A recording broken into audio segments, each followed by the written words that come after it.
மத்தேயு அதிகாரம் 27. விடியற்காலமான போது சகல பிரதான ஆசாரியரும் ஜனத்தின் மூப்பரும் இயேசுவை கொலை செய்யும்படி அவருக்கு விரோதமாக ஆலோசனை பண்ணி அவரைக் கட்டிக் கொண்டு போய் தேசாதிபதியாகிய பொந்தியு பிலாத்துவினிடத்தில் ஒப்புக்கொடுத்தார்கள். அப்பொழுது அவரைக் காட்டிக் கொடுத்த யூதாஸ் அவர் மரணாக்கினைக்குள்ளாக தீர்க்கப்பட்டதைக் கண்டு மனஸ்தாபப்பட்டு அந்த 30 வெள்ளிக்காசை பிரதான ஆசாரியரிடத்திற்கும் மூப்பரிடத்திற்கும் திரும்ப கொண்டு வந்து, குற்றமில்லாத இரத்தத்தை நான் காட்டிக் கொடுத்ததினால் பாவஞ்செய்தேன் என்றான்.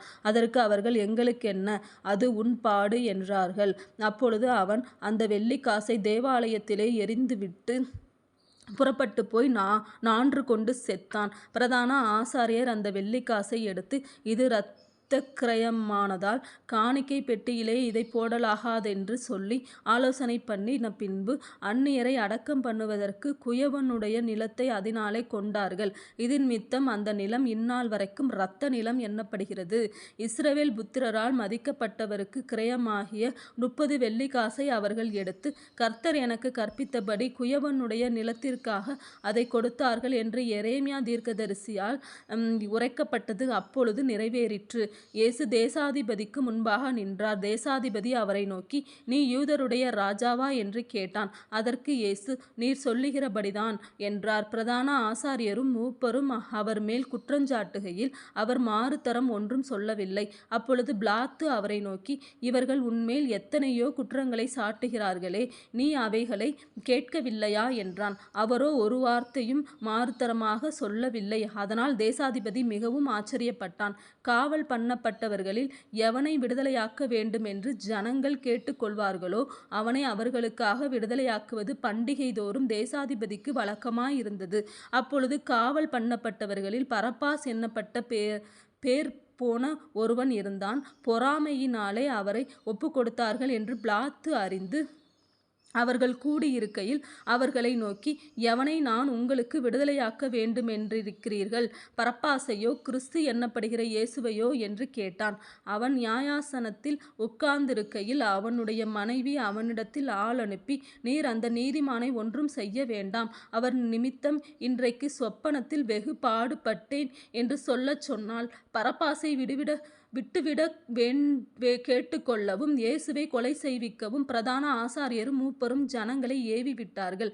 தேசாதிபதி ஜனங்களை நோக்கி, இவ்விருவரில் எவனை நான் உங்களுக்கு விடுதலையாக்க வேண்டும் என்று கேட்டான். அதற்கு அவர்கள் பரபாசை என்றார்கள். பிலாத்து அவர்களை நோக்கி, அப்படியானால் கிறிஸ்து என்னப்பட்ட இயேசுவை நான் என்ன செய்ய வேண்டும் என்று கேட்டான்.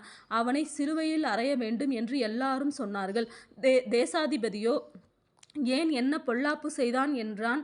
அதற்கு அவர்கள், அவனை சிலுவையில் அறைய வேண்டும் என்று அதிகமாய் கூக்குரலிட்டுச் சொன்னார்கள். கலகம் அதிகமாகிறதே அல்லாமல் தன் பிரயத்தனத்தினாலே பிரயோஜனமில்லை என்று பிலாத்து கண்டு தண்ணீரை அள்ளி ஜனங்களுக்கு முன்பாக கைகளை கழுவி, இந்த நீதிமானுடைய இரத்தப்பழிக்கு நான் குற்றமற்றவன், நீங்களே பார்த்து கொள்ளுங்கள் என்றான். அதற்கு ஜனங்கள் எல்லாரும், இவனுடைய இரத்தப்பழி எங்கள் மேலும் எங்கள் பிள்ளைகள் மேலும் இருப்பதாக என்று சொன்னார்கள். அப்பொழுது அவன் பரபாசை அவர்களுக்கு விடுதலையாக்கி இயேசுவையோ வாரினால் அடிப்பித்து சிலுவையில் அறையும்படிக்கு ஒப்புக்கொடுத்தான்.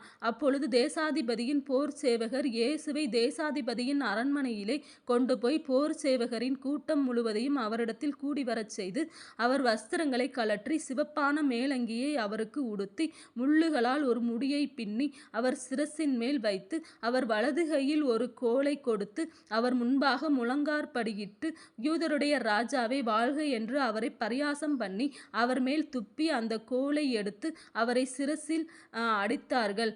அவரை பரியாசம் பண்ணின பின்பு அவருக்கு உடுத்தின மேலங்கியை கழற்றி அவருடைய வஸ்திரங்களை அவருக்கு உடுத்தி அவரை சிலுவையில் அறையும்படி கொண்டு போனார்கள். போகையில் சிரேனே ஊரானாகிய சீமோன் என்னப்பட்ட ஒரு மனுஷனை அவர்கள் கண்டு அவருடைய சிலுவையை சுமக்கும்படி அவனை பலவந்தம் பண்ணினார்கள்.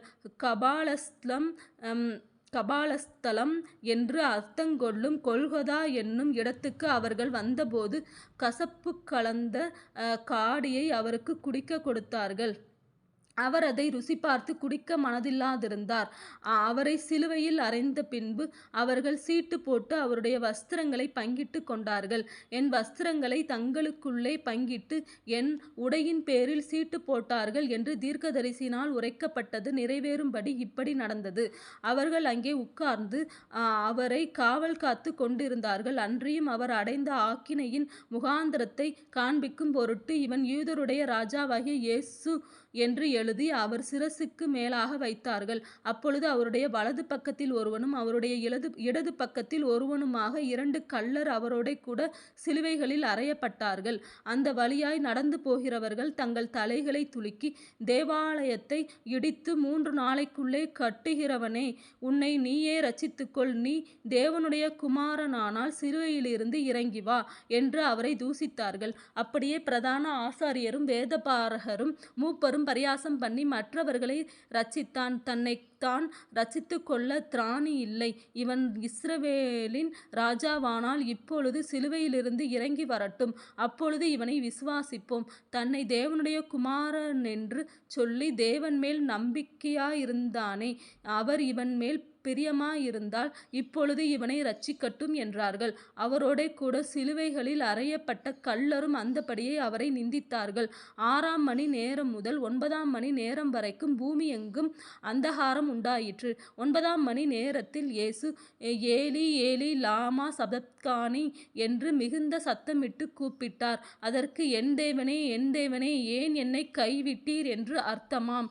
அங்கே நின்றவர்களில் சிலர் அதை கேட்டபொழுது, இவன் எலியாவை கூப்பிடுகிறான் என்றார்கள். உடனே அவர்களில் ஒருவன் ஓடி கடற்காளானை எடுத்து காடியில் தோய்த்து அதை ஒரு கோலில் மாட்டி அவருக்கு குடிக்க கொடுத்தான். மற்றவர்களோ, பொறு, எலியா இவனை இரட்சிக்க வருவானோ பார்ப்போம் என்றார்கள். இயேசு மறுபடியும் மகா சத்தமாய் கூப்பிட்டு ஆவியை விட்டார். அப்பொழுது தேவாலயத்தின் திரைச்சீலை மேல் தொடங்கி கீழ்வரைக்கும் 2ஆக கிழிந்தது. பூமியும் அதிர்ந்தது, கன்மலைகளும் பிளந்தது, கல்லறைகளும் திறந்தது. நித்திரை அடைந்திருந்த அநேக பரிசுத்தவான்களுடைய சரீரங்களும் எழுந்திருந்தது.